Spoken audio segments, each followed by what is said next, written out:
باقاعدہ اذان کہتا ہے، نماز پڑھتا ہے۔ اللہ کہتے ہیں انظروا الی عبدی، میرے اس بندے کو دیکھو کہ اکیلا ہے، یؤذن ویقیم الصلاۃ،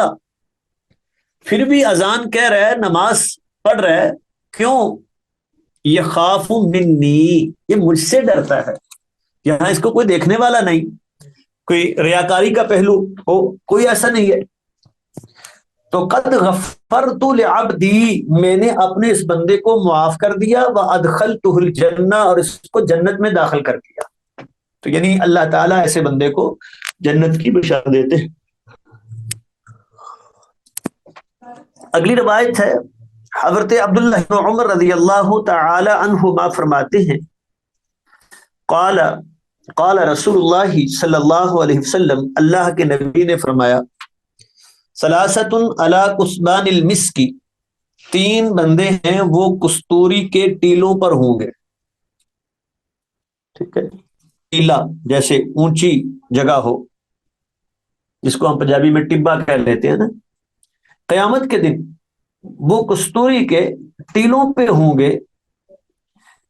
عبد، ایک وہ بندہ، ادا حق اللہ و حق مولاہ، جو اللہ کا حق بھی دیتا ہے، اپنے مالک کا حق بھی ادا کرتا ہے۔ مالک کے کام میں سستی نہیں کرتا، اس میں ڈنڈی نہیں مارتا، اپنی پوری محنت سے، دیانتداری سے اس کا کام کرتا ہے، اور اللہ کے حق میں بھی سستی نہیں کرتا۔ نماز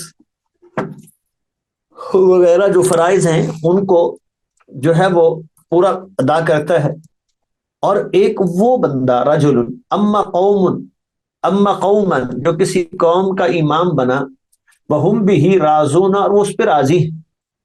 اس کا اخلاق اچھا ہے، کردار اچھا ہے، نماز میں پوری توجہ ہوتی ہے، لوگ اس کے رویے سے، اس کے حسن اخلاق سے، اس کے کردار سے بڑے مطمئن ہے، راضی۔ ورجل، اور ایک وہ بندہ، ینادی بالصلاۃ، جو نماز کے لیے اذان کہتا ہے، پانچوں نمازوں کے لیے، ہر دن اور رات، جو مستقل یہ مؤذن ہے، تو اللہ اس پر بھی، وہ آیا ثلاثۃ علی کثبان المسک، یہ کستوری کے ٹیلوں پہ ہوں گے، بلند ہوں گے، اللہ ان کو جو ہے وہ دوسروں سے وہ نمایاں کرے گا۔ اور روایت ویسے یہ ضعیف ہے، باقی یہ کوئی شک نہیں کہ ان چیزوں کی فضیلت ہے، جو شخص یہ کام کرتا ہے یہ باعث فضیلت ہے۔ اگلی روایت ہے کہ اللہ کے نبی نے فرمایا، المؤذن یغفر له مدى صوته، مؤذن کو معاف کر دیا جاتا ہے اس کی آواز کی لمبائی تک، جہاں تک اس کی آواز پہنچتی ہے نا، مطلب ہے اگر اتنے بھی گناہ ہوں کہ جہاں تک اس کی آواز پہنچتی ہے یہ ساری جگہ گناہوں سے بری ہو، اللہ اس کو معاف کر دے۔ وَيَشْهَدُ لَهُ، اور اس کے لیے گواہی دیتی ہے، کل رطب و یابس، ہر جاندار اور بے جان چیز یہ گواہی دے گی قیامت کے دن۔ وَيُكْتَبُ لَهُ، اور اس کے لیے 25 نمازوں کا ثواب لکھا جاتا ہے۔ وَيُكَفَّرُ عَنْهُ مَا بَيْنَهُمَا، اور ایک نماز سے دوسری نماز تک جتنے گناہ ہوتے ہیں ان کو مٹا دیا جاتا ہے، اللہ معاف کر دیتے ہیں۔ تو اب دیکھیں یہ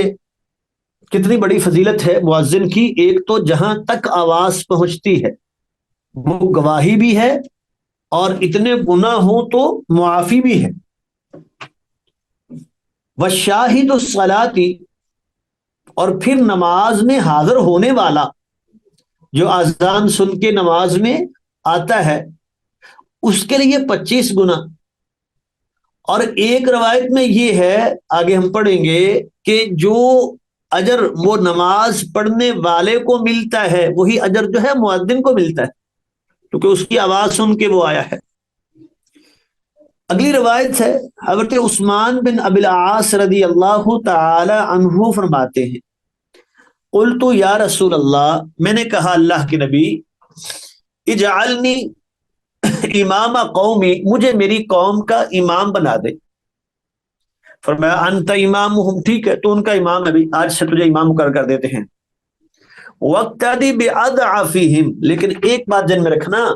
کہ ان میں جو سب سے زیادہ کمزور ہے اس کی اقتداء کرنا، اس کا خیال کرنا، یعنی تو نے اس کو سامنے رکھ کے نماز پڑھانی ہے کہ وہ بھی نماز سے اکتاہٹ محسوس نہ کرے، اس کے لیے جو ہے وہ پریشانی کا باعث نہ بنے۔ واتخذ مؤذنا، اور ایسا مؤذن مقرر کرنا، لا یأخذ علی آذانہ اجرا، جو آذان پہ اجرت نہ لیتا ہو۔ تو آذان پر اجرت لینا یہ درست نہیں ہے۔ جب انسان جو ہے جیسے اپنا کام کرتا ہے، اللہ نے اس کو توفیق دی، وہ آتا ہے شوق، تو ایسے شخص کے لیے اجرت لینا درست نہیں ہے۔ اور ایک صورت یہ ہے کہ جس شخص کو باقاعدہ جو ہے وہ مقرر کیا گیا ہے، وہ باؤنڈ ہے، مسجد میں رہتا ہے، مثلا صفائی بھی کرتا ہے، مسجد کھولتا ہے، بند کرتا ہے، اذان کہنا اس کی ذمہ داری ہے، تو اب وہ تو باقاعدہ مصروف ہے نا، وہ اپنا کوئی کام نہیں کر سکتا، وہ مسجد میں جو ہے مکمل ٹائم دیتا ہے، تو ایسے شخص کی ضروریات کا خیال کرنا ظاہری بات ہے وہ انتظامیہ کی ذمہ داری میں آتا ہے کہ اب اس کو کام سے بھی روک دیا جائے کہ ابھی تو جو ہے وہ چونکہ پانچوں وقت انہیں نماز کے وقت مسجد کھولنی ہے، بند کرنی ہے، صفائی کرنی ہے، اذان بھی کہنی ہے، لیکن اس پہ اجرت نہیں لے سکتا، تو بھوکا مرے وہ اور شکل ہے۔ اور یہ شکل جو ہے جس میں انسان وہ بعض اوقات ہوتا ہے کہ اپنے قریب کے جو محلے کے لوگ ہیں ان میں سے کوئی شخص اپنی دکان ہے، اپنا کام ہے، وہ آ جاتا ہے شوق سے، آذان کہتا ہے، تو ٹھیک ہے، اب ایسا شخص جو ہے وہ اجرت نہ لے، تو واتخذ مؤذنا، ایسا مؤذن مقرر کرو جو آذان پہ اجرت نہ لے۔ اگلی روایت ہے حضرت ام سلمہ رضی اللہ تعالی عنہا فرماتی ہیں، علمنی رسول اللہ صلی اللہ علیہ وسلم، اللہ کے نبی نے مجھے یہ سکھایا، ان اقول عند اذان المغرب، کہ میں مغرب کی اذان کے وقت یہ کہوں، روایت کی ضعیف ہے، اللہم ھذا اقبال اللیل کا، اللہ یہ تیرے رات کے آنے کا وقت ہے، وادبار نہاری کا، اور تیرے دن کے جانے کا وقت ہے، وَأَصْوَاتُ دُعَاتِكَ، اور تیرے پکارنے والوں کی آوازوں کا وقت ہے یہ، فَاغْفِرْ لِي، تو مجھے معاف کر دے۔ تو یہ دعا پڑھنا مغرب کے وقت، میں نے بتایا کہ حدیث یہ ثابت نہیں ہے، حدیث ضعیف ہے۔ اگلی روایت ہے حضرت ابو امامہ کہتے ہیں کہ ان بلالا اخذ فی الاقامت، حضرت بلال نے اقامت شروع کی، فلما ان قال قد قامت الصلاۃ، جب قد قامت الصلاۃ کہا تو اللہ کے نبی نے فرمایا اقامہ اللہ وادامہ، یہ الفاظ کہے اقامہ اللہ وادامہ، لیکن الفاظ یہ بھی ثابت نہیں ہے۔ میں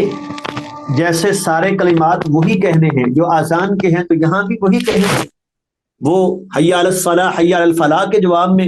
تو لا حول ولا قوت الا باللہ ثابت ہے، باقی سارے کلمات وہی ہیں، تو ان میں قد قامت الصلاح بھی ویسے ہی آئے گا، وہ اس کی بجائے اقامہ اللہ وادامہ کہنا یہ ثابت نہیں ہے کیونکہ یہ حدیث صحیح نہیں۔ تو اللہ کے نبی نے اقامہ اللہ و ادامہ کے الفاظ کہے، اور باقی ساری اقامت میں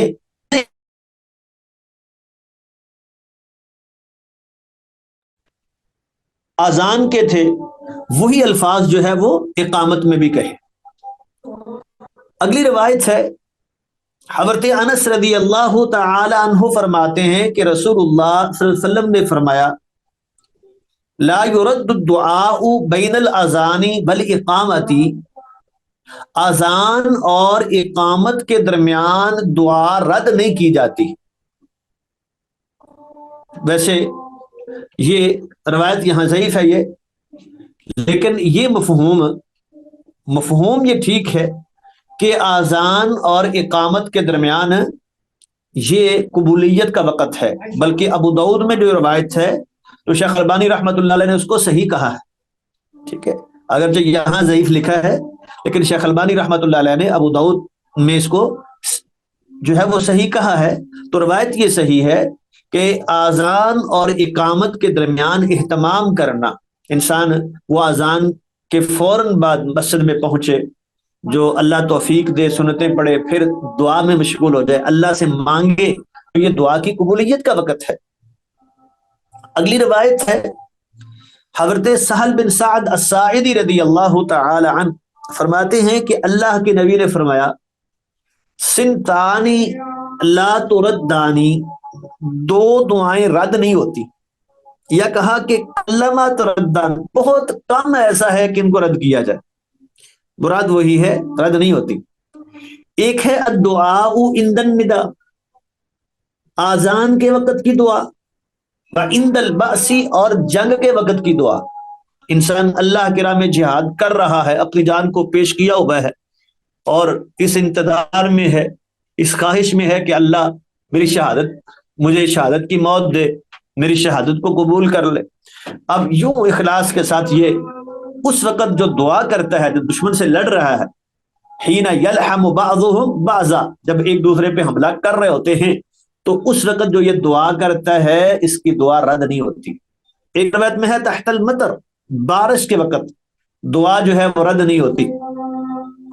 تو ابو داؤد نے، دارمی نے بیان کیا ہے، لیکن اس میں یہ تحت المطر کے الفاظ نہیں ہیں، روایت یہ بھی ضعیف ہے۔ باقی یہ مفہوم میں بتا دیا کہ آذان کے بعد جو ہے قبولیت کا وقت، اور اسی طرح جنگ میں بھی وہ قبولیت کا وقت ہے، یہ بات صحیح ہے۔ اگلی روایت ہے حضرت عبداللہ بن عمر رضی اللہ تعالی عنہ فرماتے ہیں قال رجل یا رسول اللہ، ایک آدمی نے کہا اللہ کے نبی، ان المؤذنین،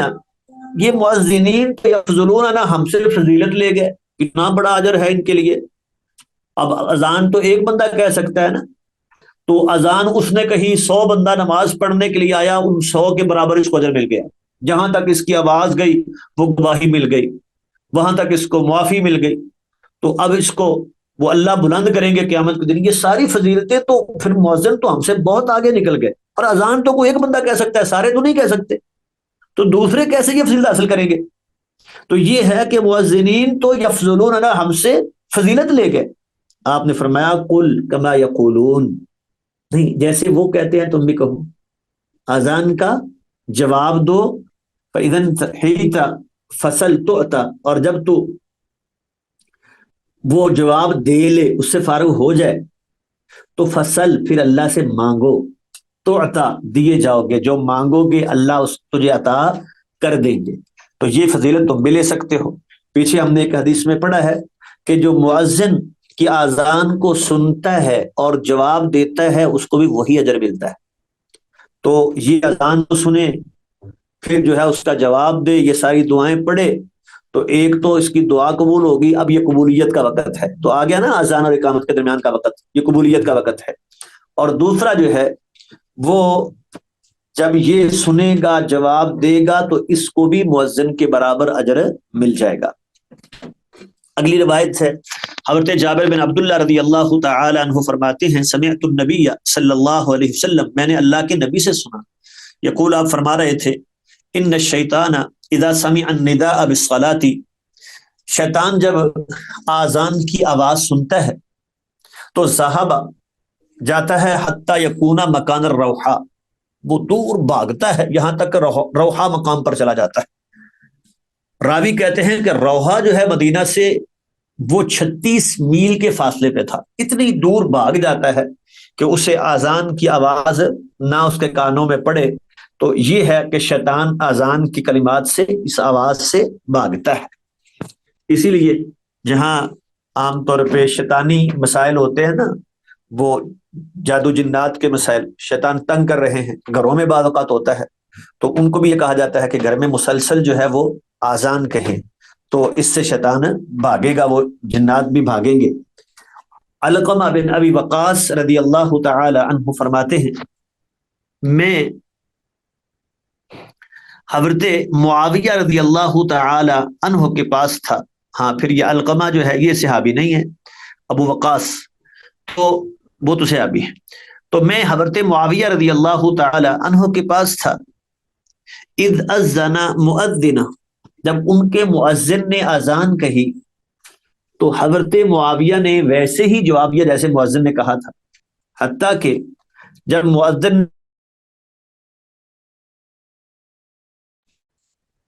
حضرت معاویہ رضی اللہ تعالیٰ نے لا حول ولا قوت الا باللہ کہا، فلما قال حی علی الفلاح، جب حی علی الفلاح کہا تو کہا لا حول ولا قوت الا باللہ، پھر یہ الا باللہ العلی العظیم، وقال بعد ذلك، پھر اس کے بعد کہا ویسے ہی جو مؤذن نے کہا تھا، پھر دوبارہ اللہ اکبر لا الہ الا اللہ، وہ ویسے ہی جواب دیا۔ پھر کہنے لگے سمعت رسول اللہ صلی اللہ علیہ وسلم قال ذلك، میں نے اللہ کے نبی کو ایسے ہی کہتے ہوئے سنا ہے۔ اب اس میں ساتھ یہ لفظ کا اضافہ ہے العلی العظیم، لیکن یہ اکثر روایات میں نہیں ہے۔ اکثر روایات میں کیا ہے؟ لا حول ولا قوت الا باللہ، بس اتنے الفاظ ہیں، باقی روایت صحیح ہے۔ جی اگلی روایت ہے، حضرت ابو ہریرہ رضی اللہ تعالی عنہ فرماتے ہیں کننا مع رسول اللہ صلی اللہ علیہ وسلم، ہم اللہ کے نبی کے ساتھ تھے، فقام بلال ینادی، حضرت بلال کھڑے ہو گئے اذان کہنے کے لیے، تو فلما سقط، جب وہ خاموش ہو گئے تو اللہ کے نبی نے فرمایا من قال مثل ھذا یقینا، جس نے یقین کے ساتھ یہ کلمات کہے وہ جنت میں داخل ہوگا۔ توحید کا اقرار ہو گیا نا، پھر تو اب یہ توحید والا ہے تو جنت میں داخل ہوگا، وہ اللہ تعالیٰ پہلی بار ہی داخل کر دیں یا اگر گناہوں کی سزا لے کے آئے تو جنت میں داخل ہوگا۔ حضرت عائشہ رضی اللہ تعالی عنہ فرماتی ہیں کان نبی صلی اللہ علیہ وسلم، اللہ کے نبی اذا سمع المؤذن، جب مؤذن کو سنتے تھے، یتشہد، کہ وہ گواہی دے رہا ہے اشہد ان لا الہ الا اللہ اشہد ان محمد رسول اللہ، تو آپ کہتے ہیں وآنا میں بھی یہ گواہی دیتا ہوں، یہ گواہی میں بھی دیتا ہوں۔ تو اب یعنی آپ کی رسالت کی گواہی وہ صرف ہمارے لیے نہیں ہے بلکہ خود آپ بھی اپنی رسالت کی گواہی دیتے تھے۔ اگلی روایت ہے حضرت عبداللہ بن عمر رضی اللہ تعالی عنہما فرماتے ہیں کہ اللہ کے نبی نے فرمایا من اذن سنتی عشرۃ سنۃ، جس نے 12 سال تک اذان کہی تو وجبت لہ الجنہ، اس کے لیے جنت واجب ہو گئی۔ اب سنگے یہ روایت صحیح ہے، اس کا مفہوم وَقُتِبَ لَهُ بِتَعْزِينِهِ، اور اس آزان کے بدلے میں اس کے لیے ہر دن 60 حسنہ، 60 نیکیاں لکھی جاتی، اور اقامت کے بدلے میں 30 نیکیاں اس کے لیے لکھی جاتی ہیں۔ تو آزان اور اقامت جو ہے یہ کہنا باعث اجر ہے، اس کا الگ سے انسان کو اجر ملتا ہے۔ انہی سے روایت ہے کہ کننا نؤمر بالدعاء، ہمیں یہ حکم دیا جاتا تھا دعا کرنے کا مغرب کی آزان کے وقت، کہ خاص طور پہ گویا کہ مغرب کی آزان کے وقت وہ دعا کریں، تو یہ وہی عمومی جو مفہوم ہے نا کہ آزان اور جماعت کے درمیان یہ قبولیت کا وقت ہے، تو اس میں مغرب بھی آتی ہے، اس میں فجر ہو، ظہر ہو، عصر ہو، مغرب ہو، ساری آتی ہیں۔ تو آزان اور نماز کے درمیان یہ قبولیت کا وقت ہے، اس میں دعا کا اہتمام کرنا چاہیے۔ باب فیہ فصلان، یہ باب ہے، اس میں 2 فصلیں ہیں۔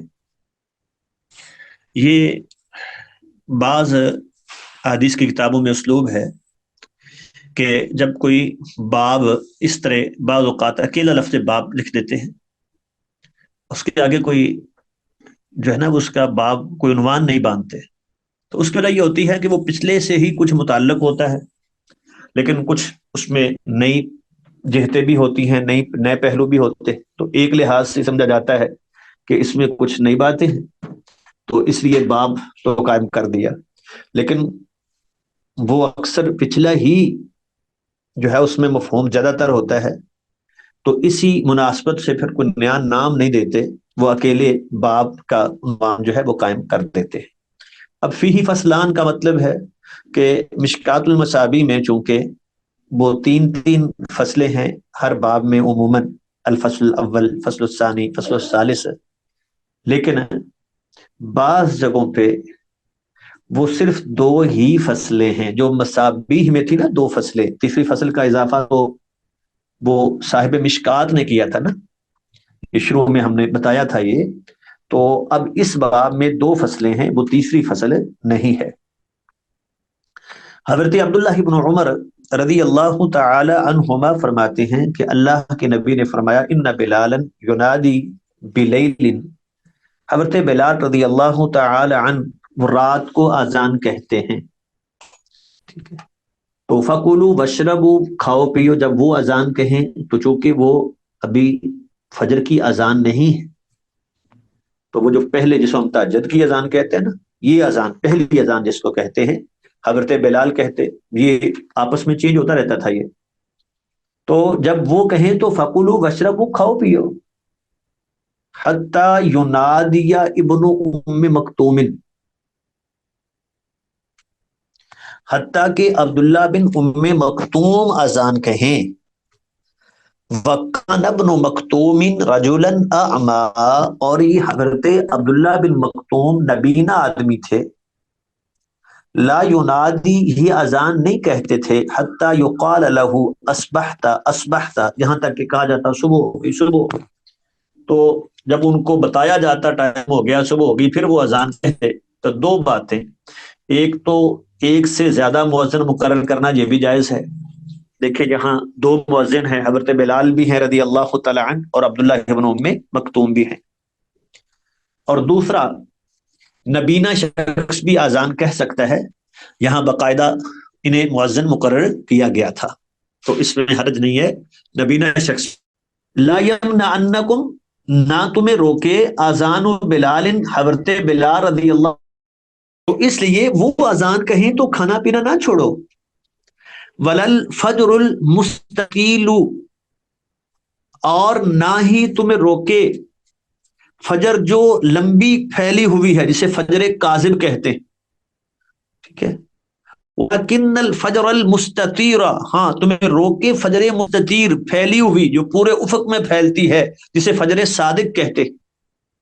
تو فجر کاذب کیا ہوتی ہے؟ یہ فجر سے پہلے ایک بار تھوڑی سی روشنی کچھ آتی ہے، پھر اس روشنی کے بعد اندھیرا چھا جاتا ہے، پھر اس اندھیرے کے بعد جو روشنی آتی ہے اس کو فجر صادق کہتے۔ تو وہ جو پہلی روشنی ہے نا، جس کے بعد اندھیرا آتا ہے، اس کو فجر کاذب کہتے ہیں۔ تو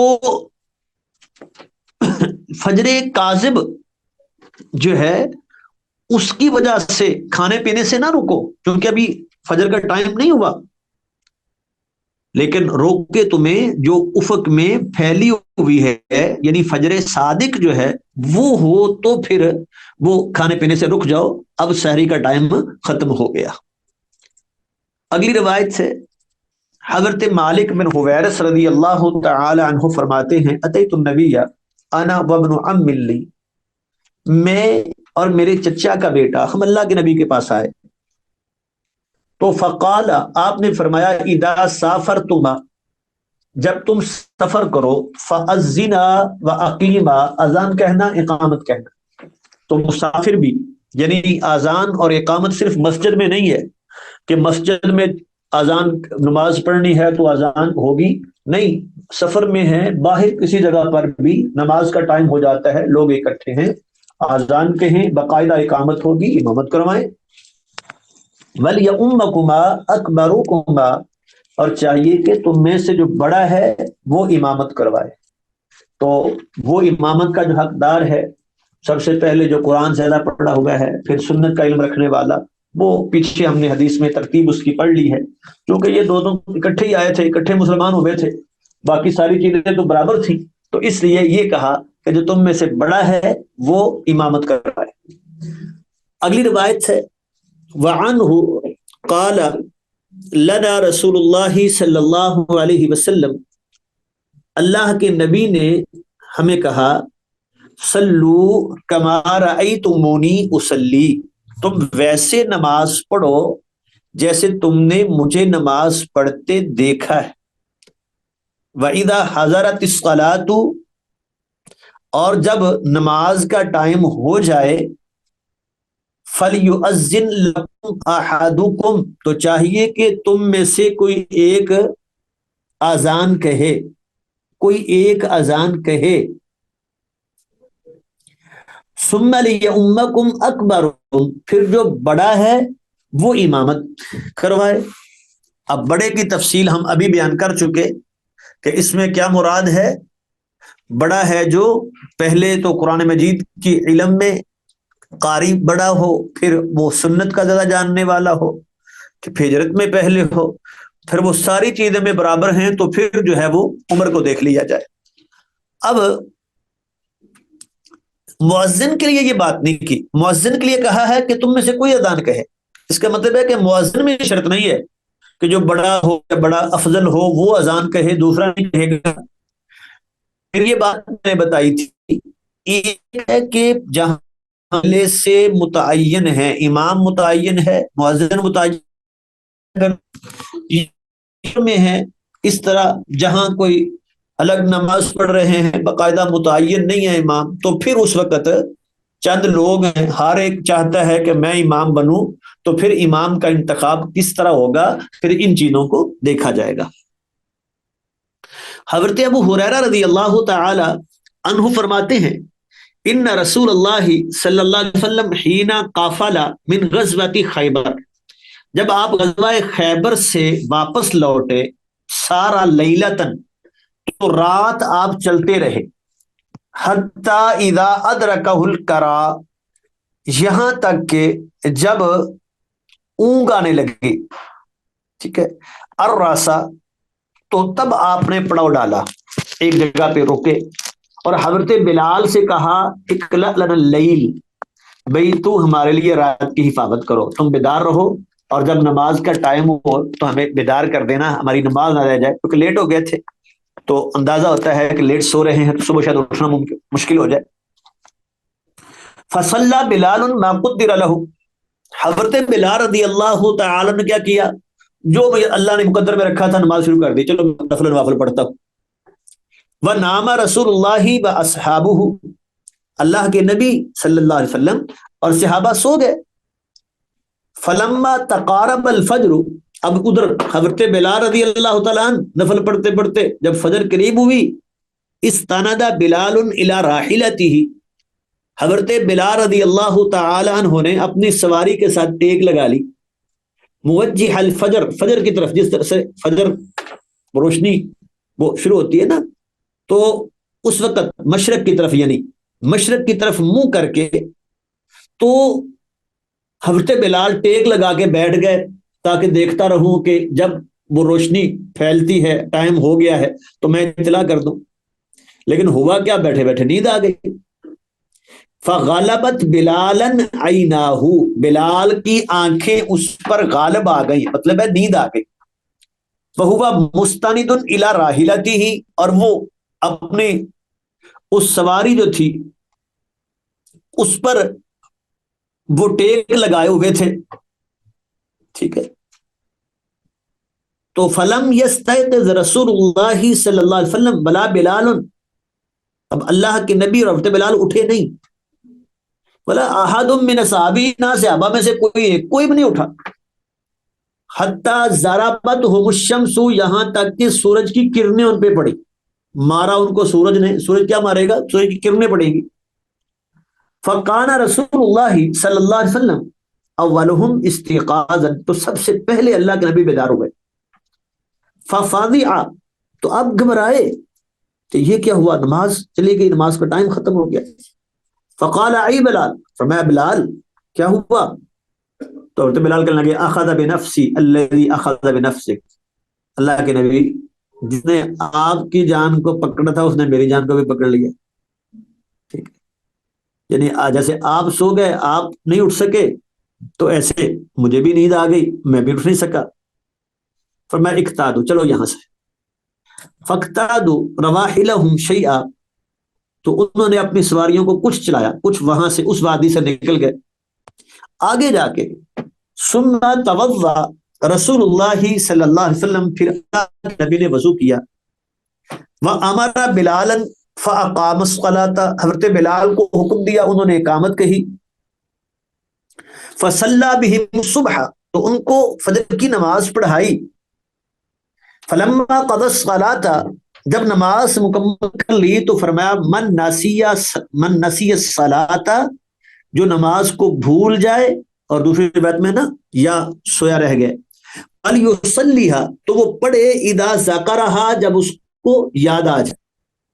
کیونکہ اللہ کہتے ہیں اقم الصلاة لذکری، نماز قائم کیجئے وہ لذکری، میرے ذکر کے لیے، میری یاد کے لیے. تو اب یہاں کیا معلوم ہوا؟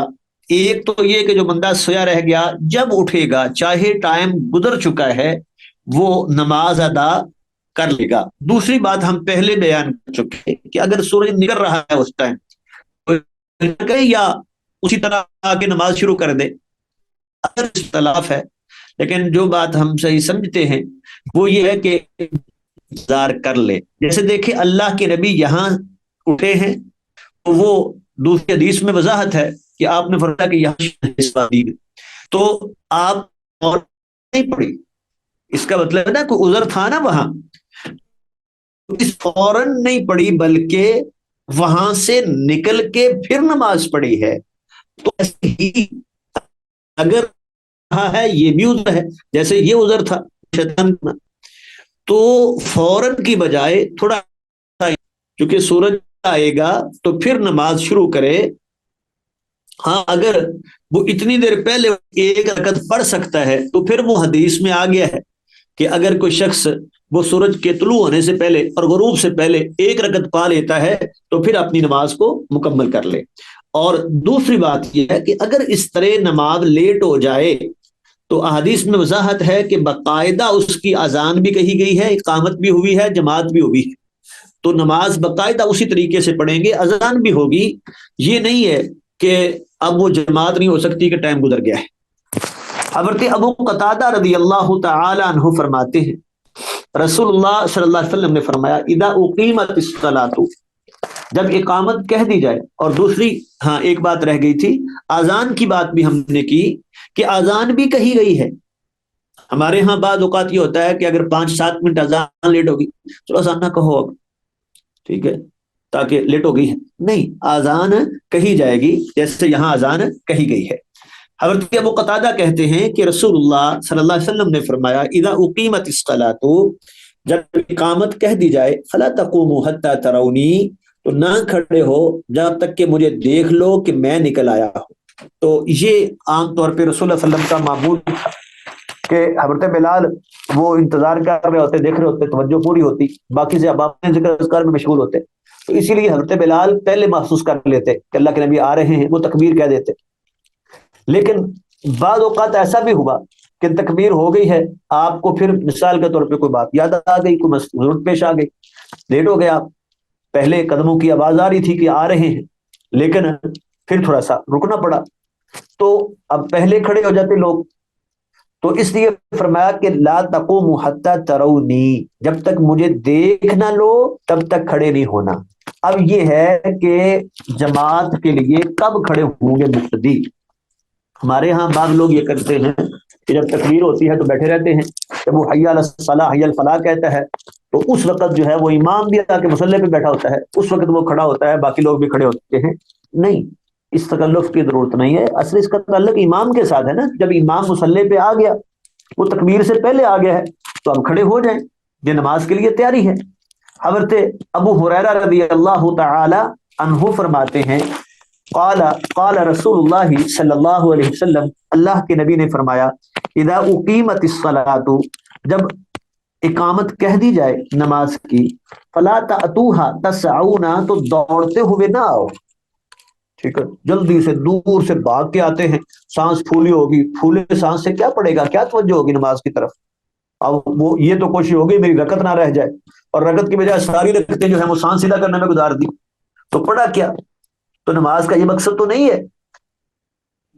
کہ حرکات پوری کرنے ہیں. اس لیے فلا تأتوها تسعون، دوڑتے ہوئے نہ آؤ، وأتوها تمشون، بلکہ چلتے ہوئے آرام سے سکون سے آؤ. وعلیکم السکینہ والوقار، تم پہ سکون اور وقار ہونا چاہیے. فما ادرکتم فصلوا،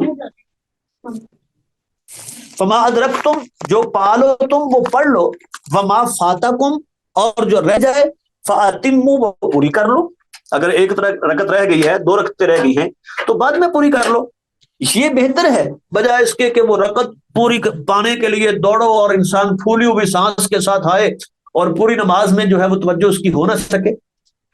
اور مسلم میں ہے فَإِنَّ أَحَدَكُمْ إِذَا كَانَ يَعْمِدُ إِلَى الصَّلَاةِ جب تم میں سے کوئی ایک نماز کا ارادہ کرتا ہے، نماز کا قصد کرتا ہے تو وہ نماز میں شمار ہوتا ہے. وہ نماز کا اجر اس کو جب چلنا شروع ہوا نا گھر سے، اس کو نماز کا اجر مل رہا ہے. اس لیے دوڑ کے نہ آئے بلکہ آرام سے سکون سے آئے، آ کے نماز ادا کرے تاکہ مکمل دل جمی سے توجہ کے ساتھ نمازیں پڑھ سکے. جی وَهَذَا الْبَابُ خَالٍ الْفَصْلِ الثَّانِي یہ باب دوسری